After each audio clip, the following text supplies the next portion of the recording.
Hi, I'm Caleb. Welcome to the Narrate podcast. This week, Theresa Huschka talks about generosity. God is in the business of valuing people. Theresa challenges us to value people also through our generosity. Hey, good morning. My name is Theresa, and I get the privilege of being married to the best-looking man that attends Narrate, if I might say myself.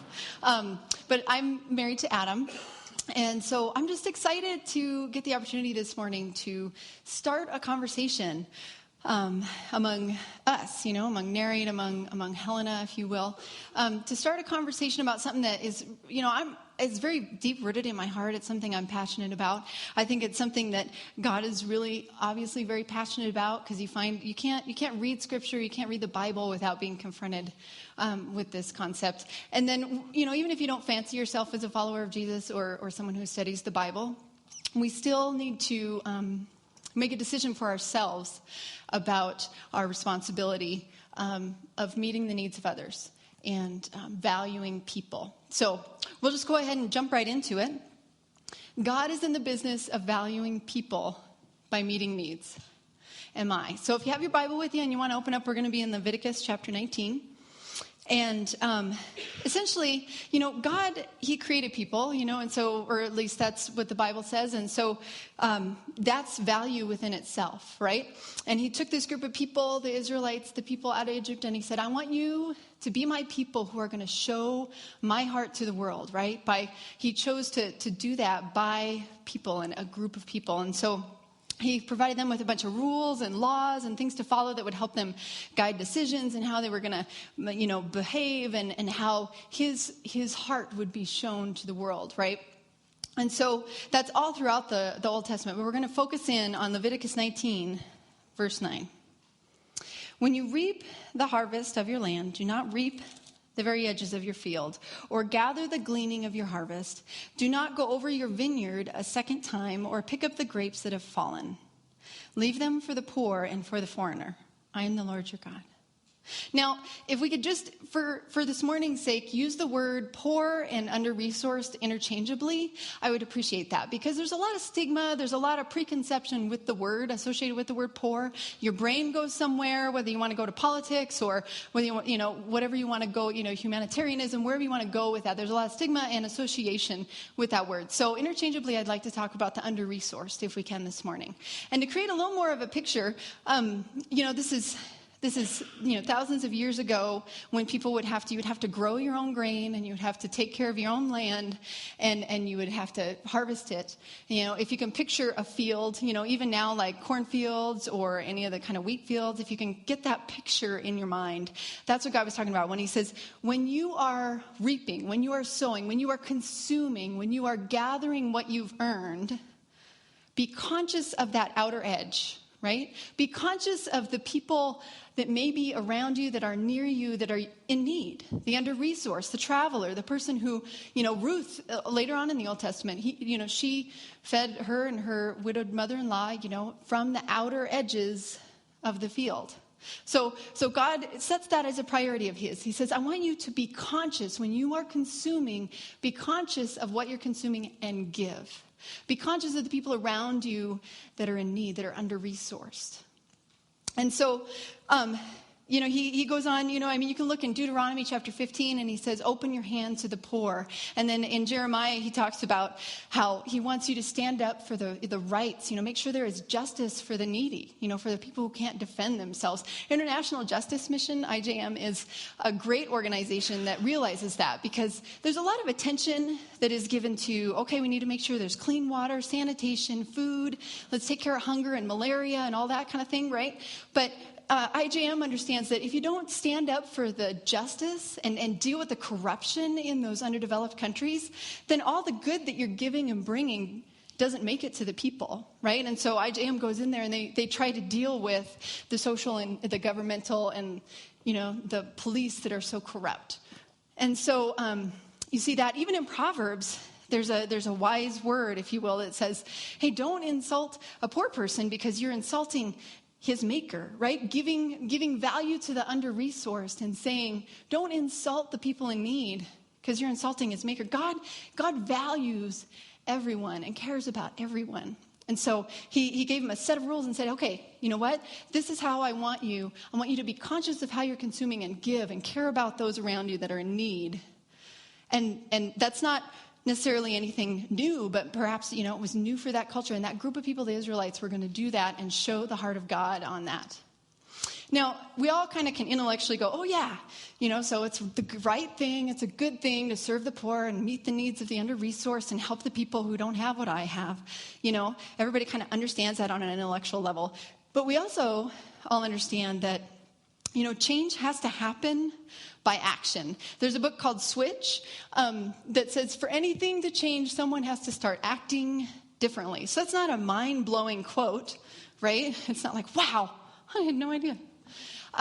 But really, someone has to change how we're acting. And that's what God did. He took the Israelites and he said, this is how I want you to act and behave, right?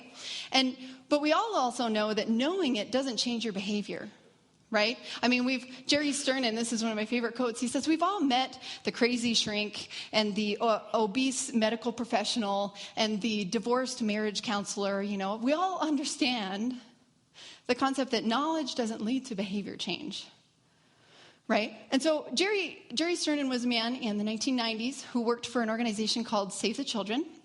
And he went in Vietnam, and he went there, and he was essentially given the task of helping this group of villages to address the malnutrition that was there. So 64% of the children in these villages were malnutritioned. But yet Jerry understood that just knowledge, just providing a list of do's and don'ts for the people to follow, wouldn't necessarily create lasting change, right? It wouldn't be effective in the long run. And so instead of just showing up on his white horse, this white person, and say, here, I've got the answer for you poor people, you under-resourced people. And he said, you know what? If there's only 64% that are malnutrition, that means there's 36% that are healthy, right? So let's go into those families. Let's go and see what those families are doing differently that their children are healthy. Right? The concept for that would be positive deviance. It would be the concept of saying within a community there is an answer. There are certain people who are deviant from the norm that are doing something different to make a change that is for the better. Right? So the answer was right there. He just needed to figure out what they were doing.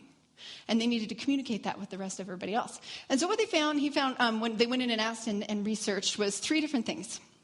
The first thing he found was that the mothers were taking sweet potato greens, which were something that grew very commonly around that area, and they were taking mini shrimp and mini crab that where you could find all over in the rice fields all the time, and they would add that to the rice they were feeding their children. And in that culture, it wasn't common that you would do that. You just put a bowl of rice in front of your child. So it would just be straight rice. So instead, they were adding those nutritious ingredients to it. The second thing that he found is that they were washing their hands. Woohoo. Okay, all for hand washing, right? Any medical people, they're like, wash your hands, people. Especially with influenza right now, right? So they were washing their hands, they were washing their kids' hands. And then the third thing that they were doing that was deviant from the cultural, social norm for them was they typically would eat 2 meals a day. And you would just place that bowl of food in front of your child, and whatever they ate, and whatever they didn't, right? Instead, they were feeding their children 3 to 4 times a day, and they were hand feeding them, right? Being intentional, taking the time, and feeding their kids. And so they were nutrition. And so Jerry said, that's great. But instead of saying, here's a list of ingredients you should start adding, and you need to start washing your hands and feeding your children more, he didn't do that. He said, you know what? There's another quote in Switch, if we could go there real quick, about how it has to be practice, right? To change someone's behavior, you've got to change that person's situation. You've got to practice it. You've got to be a group. You've got to be a community in order to make a change last effectively. So what he did is he took the mothers and everybody in the village, the children, and he said, why don't you guys all come together and everybody bring a certain ingredient and we're going to cook together. And it became a great social, enjoyment, but also everybody else in those villages learned some new things from those original 36% and said, okay, I can wash my hands. I can do this. I can feed my children. And they did it as a community, and they made that change. It's, similar to God. He took a group of Israelites and he said, I want you to be my people and communicate my heart. And here I want you to create a change and live in a certain way, right? And follow these guidelines, follow these rules, these laws, whatever you want to call them. And then 2 years later, they decreased their malnutrition in Vietnam in those specific pilot villages by 85%. And there was evidence that it was going to be like a long-lasting change, that, extended siblings were also benefiting from this, and health for that community. So with that in mind, that you have to change their situation, maybe God understood that also, because he gave all these rules and all these laws for the people to follow, but that wouldn't create long-lasting change, right? So he brought Jesus. He brought a person to the world to do that, right? To confront us. Because it's easy to go, that's a list of things I'm supposed to do, but it's hard to be confronted by a person who's actually doing it, right? And Jesus did the same thing. He brought the same value. He cared about women. He cared about children. He cared about the sick and the poor and the blind and the disabled and the under-resourced that were around. And he said, go and heal those people and do those things. And he challenged the rich people. And he said, rich meaning you have food on your table. Who are you inviting to your dinner party? Who's coming to your Super Bowl party? Are you keeping in mind, being conscious of the under-resourced that are around you? And he was bringing value to the worthless of society and saying they are worth something. They're a person. And so Jesus was very passionate about that. And it was evident because his disciples then continued to write about that. You look in Hebrews 13 and it talks about, hey, you know what? Share everything. Share what you have with those who have less. And then in James, he kind of gets right in your face and he says, what is faith without action? Right? And he says, what good is it that you say to your neighbor that is cold and doesn't have any clothes and say, go and be well, stay warm, it's cold outside, when you have 5 coats in your closet and you could give them one? Right? James gets kind of right in your face about it. And then 1 John chapter 3 even says, is the love of God even in a person who has someone around them where their needs aren't met? Kind of right in your face, right? Like put the fire hose to my mouth and I can't take that all in. That's just really heavy. But so the fact that Jesus brought that mindset and his disciples followed it and the fact that he existed and was here, and even if you don't necessarily believe, feel passionately about the Bible and, believe in Jesus, it's the historical documentation of it is still rather interesting to say it's not a new thing to be a conscious consumer. Because, back in Leviticus, God was even saying, just be conscious of your outer fields. Be conscious when you are consuming that you have and they have not, and give. There's a connection there. And so if we could go on just a real quick tangent. Matthew 22, 35 through 40. If you guys want to turn there, you sure can. Matthew 22. Jesus was confronted by a man who said, okay, of all those rules, of all those things I'm supposed to follow, what is the greatest? Right? And Jesus answers him and says, love the Lord your God with all your heart, with all your soul, and with all your mind.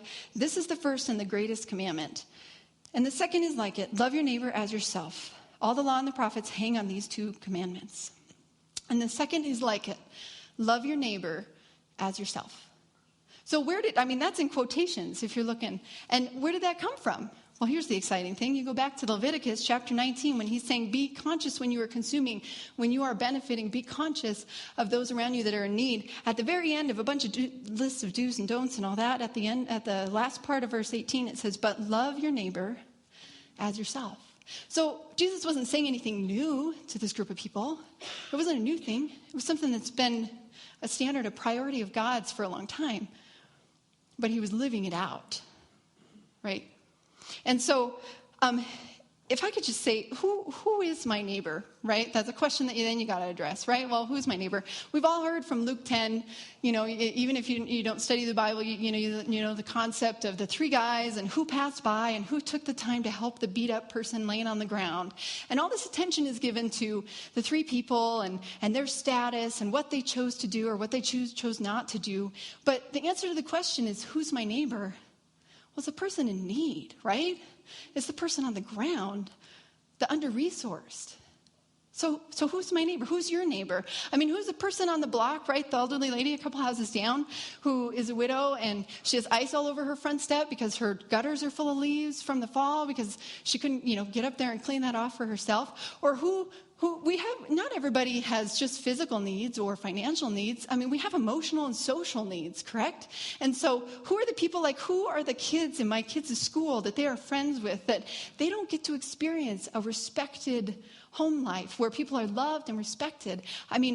hey, we can invite them over for dinner so they can just experience what that's like to be in a home where you try to love and try to respect, right? I mean, we have all kinds of resource that we can share and that we can care about in our neighbors. What about Helena? Like, what are the organizations that are making a difference for the under-resourced in Helena? And do I care? Am I helping them? Am I a part of that? And then you got to think on a national level. And then again, your brain kind of goes off on welfare and those are major political things, right? Do we help the poor? Do we help the under-resourced? Do we not? What do we do about these things? But don't get distracted and just focus there, because then in today's age, we are exposed to all kinds of knowledge about the world on a global level, right? I mean, there's underdeveloped countries that not everywhere. I love it. Sevenly.org is an organization that's passionate about helping nonprofits. And right by their bathroom, there's a big sign, right? In their organization, there's a men's and women's bathroom. And the sign says, there are 25 billion people on the planet that don't have a toilet. You know, we get to benefit from being in a developed country. So, I mean, I'm kind of responsible for knowing about other people's unmet needs. And what do I do with that?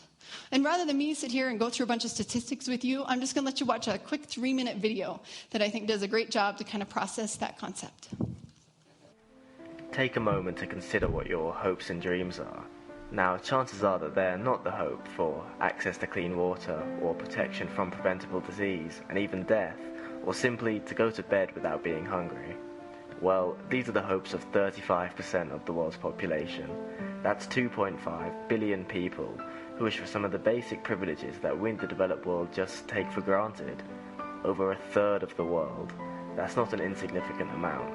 The sheer number of people affected by poverty makes it the largest issue we face today, and one that we are all obliged to try and solve. Our vision at Giving What We Can is to end poverty, and that's not some vague goal. We aim to end poverty by 2030. But isn't that just being overly optimistic? Isn't poverty this impossible issue that's infinite, bottomless, and just downright unsolvable? Well, it would cost $13 billion per year to provide universal access to basic health and nutrition. Water and sanitation for all would come to approximately $9 billion per year. And providing access to basic education for everyone would cost around $6 billion. These are real figures and real targets. Now, they could be interpreted as being unachievable or even unrealistic. Talking in factors of billions is daunting and hard to even imagine.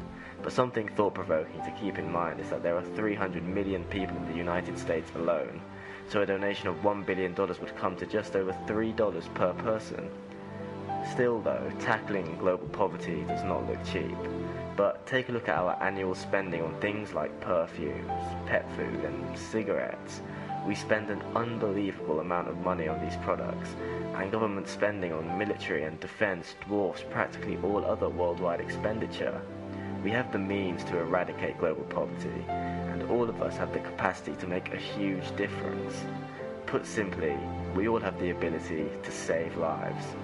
And at Giving What We Can, we are committed to doing that as effectively as possible, by giving to the very best charities, like the Against Malaria Foundation, and conducting in-depth, rigorous research to find even more of the very best charities.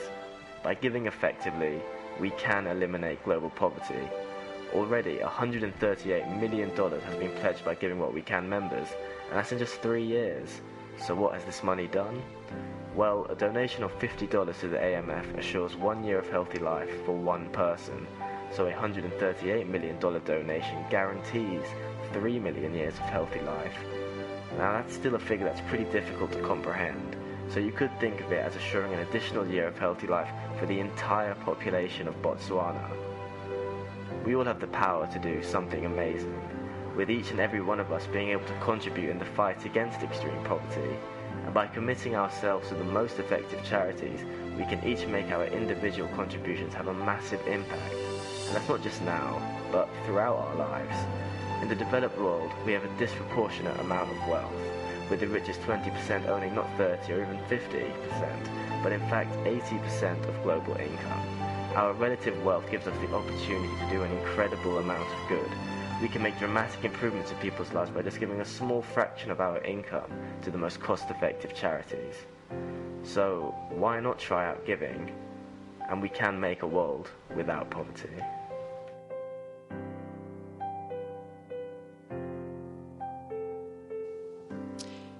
love that phrase. Why not try out giving? Why not? Try it out. Because that's how we answer that question, right?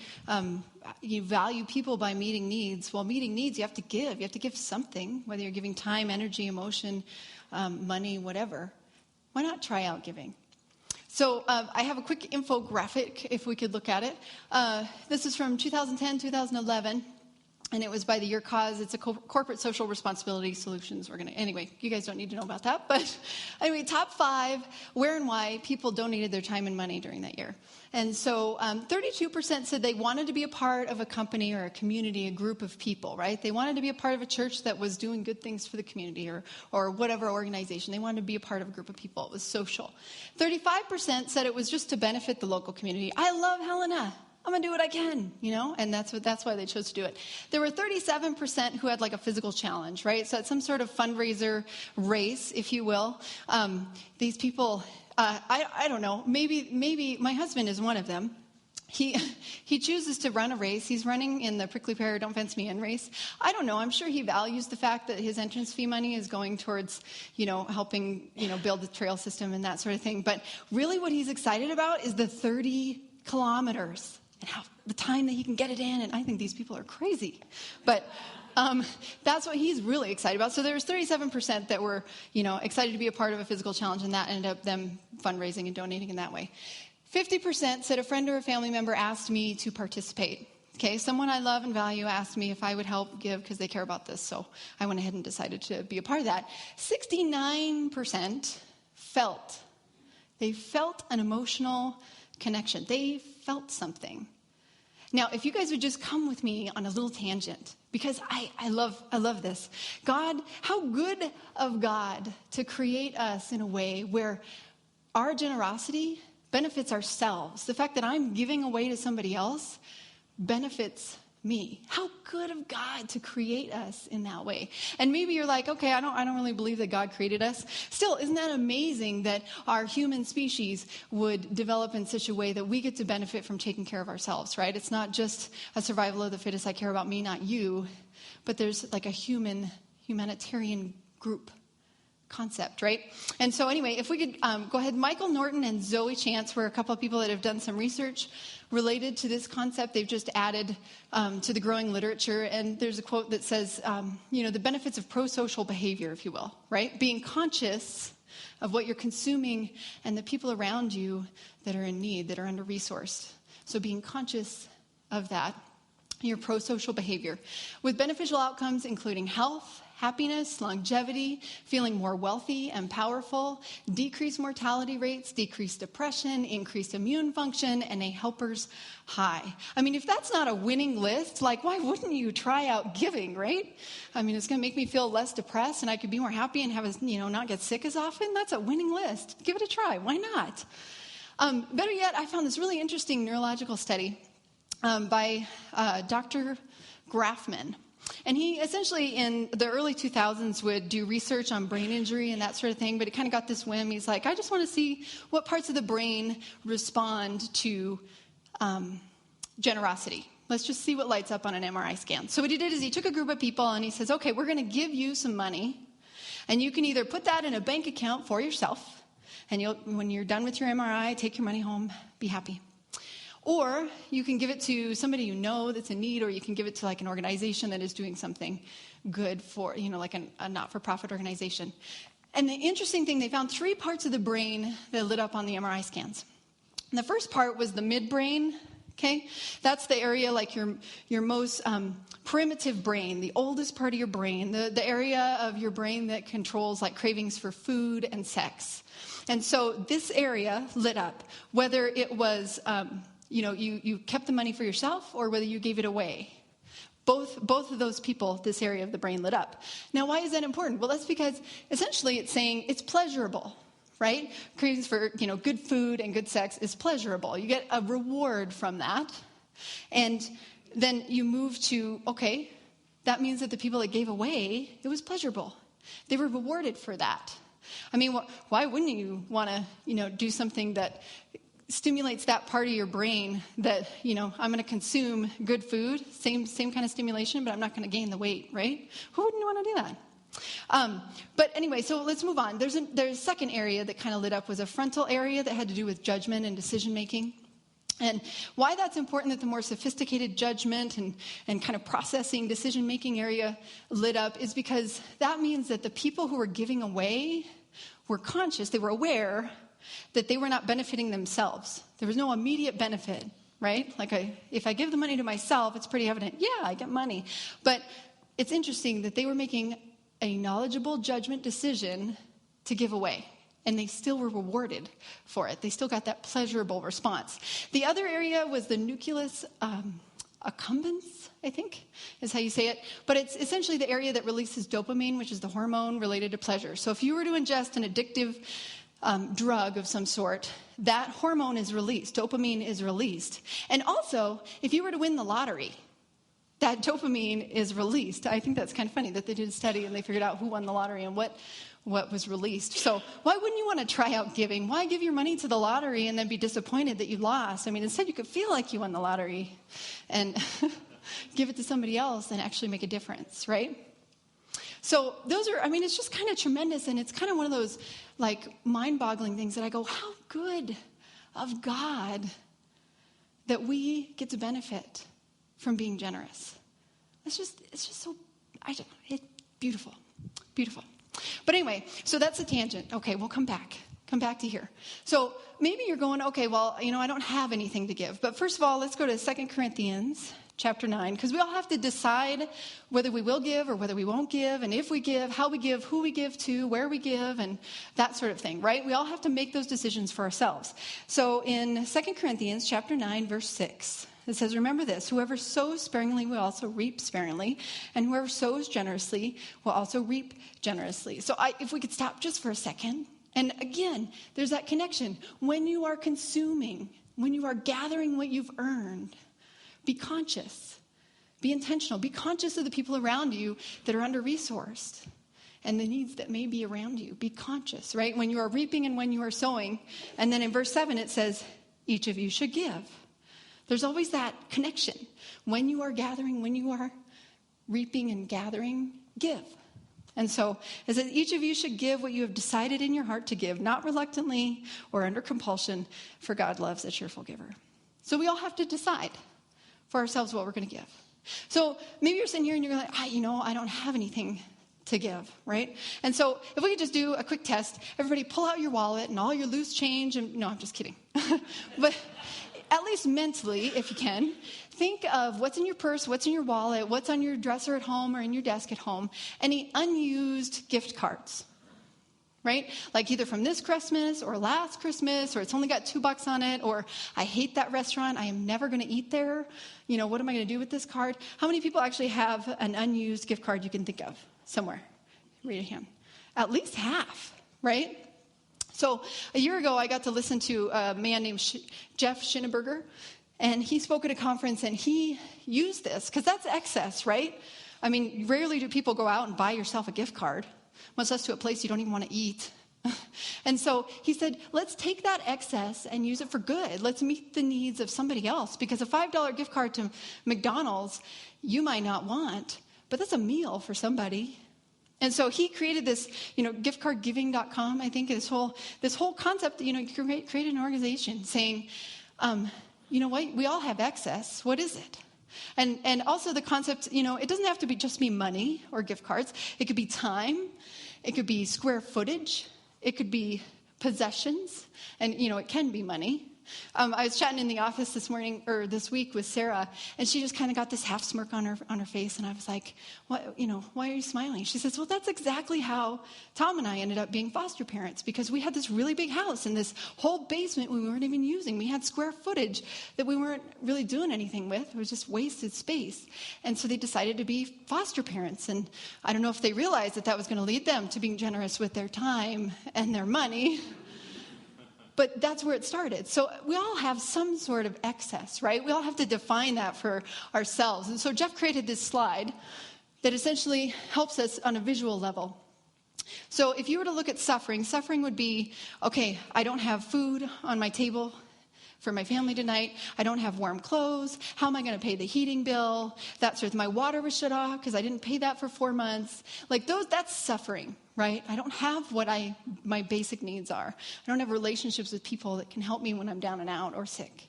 That's suffering. Next, there's enough, right? And so most of us in this room can say, hey, I have enough. I'm going to consume some really gross food during the Super Bowl this afternoon and watch it on a TV, and I have, what I need. I have warm clothes. I have a warm place to live. I have enough. And then we got to decide, what is our excess, right? And everybody has to decide that for yourself. There's a couple words that we use interchangeably, and it's need and want. And essentially, if you were to think of it, need is what is in between suffering and enough. Those are your needs, right?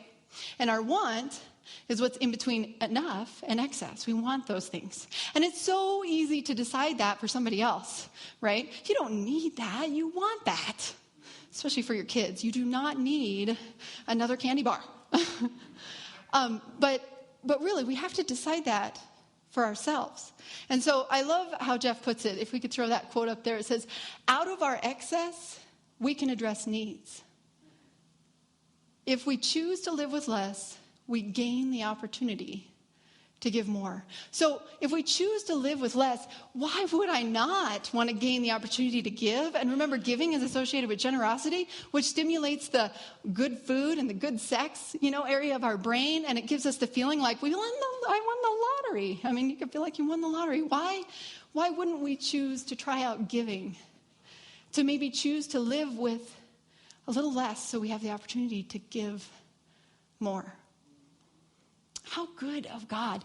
I think it is really excellent because we live in a time, I think more than any other, I'm not a really good historian, but it is so trendy nowadays, conscious consumerism, right?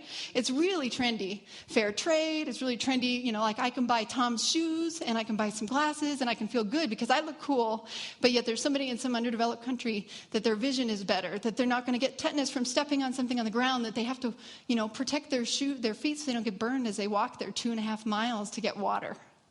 Like, it's really trendy nowadays. I can wear a cool shirt from sevenly.org and know that, I'll spend $25, but $7 of that dollars goes to a not-for-profit organization that's making a difference. It is so trendy nowadays, but it's not new. I mean, back in Leviticus, God was saying, when you reap, leave the edges. Be conscious of what you're taking and give. Be conscious of the people around you that are in need. Be conscious of the under-resourced. Be a conscious consumer. So it's trendy now, but it's not new.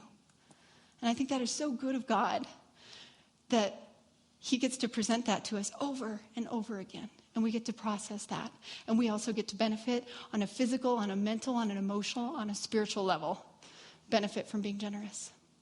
So if I could, you guys, if you want, there's some cards on the heat registers that have a few scripture references, you could be overwhelmed if you want to do a study and care what the Bible has to say on that. There's also some local organizations that are there's not all of them, it's not exhaustive, but just some opportunities for you to start giving, whether you want to give with your time or give with your money, or some websites that you could be, a conscious consumer. You want to buy something that is going to make a difference for somebody that's under-resourced.